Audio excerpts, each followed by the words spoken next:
as opposed to when he says something we don't believe, okay, now he's lying, now he's telling the truth. This is exhausting. And I think the average American, whether you're red or blue, is just exhausted with this bullshit and trying to figure out if the leader of our nation is telling us the truth ever. And it's just fucking exhausting. Excuse my French, right? It's like, I hate to use, it's like battered spouse syndrome, right? Your spouse kicks your ass, but then they bring you roses or they bring you chocolate. And then, you'll forgive them until they're kicking your ass again. And I think I think our country is going through some type of PTSD. And I think everybody just wants to get off the train, to use that euphemism. Thank you, Daryl. We'll go to Steve, and hopefully we'll get to Ann as well. Steve. Gary, good afternoon. It's good to see you and Scott and everybody else back together.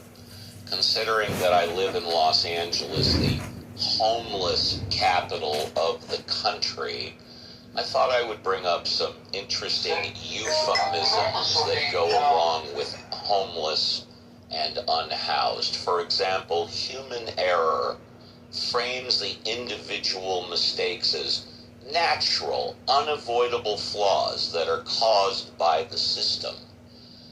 Capacity constraints implies a person failed because the system lacks the staffing or resources needed to succeed. Process breakdown suggests a bad outcome happened because of the rules or workflows were flawed in the system, not because of the individual.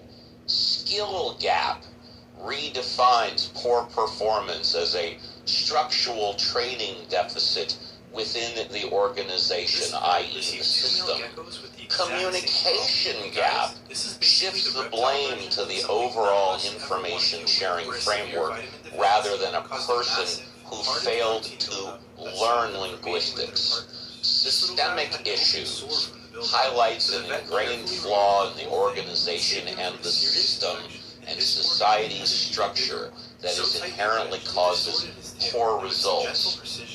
Macroeconomic factors attributes an individual's financial or professional struggles to a large-scale, unavoidable economic trend because of the system. And two more, workforce realignment, a corporate term that masks mass layoffs or firing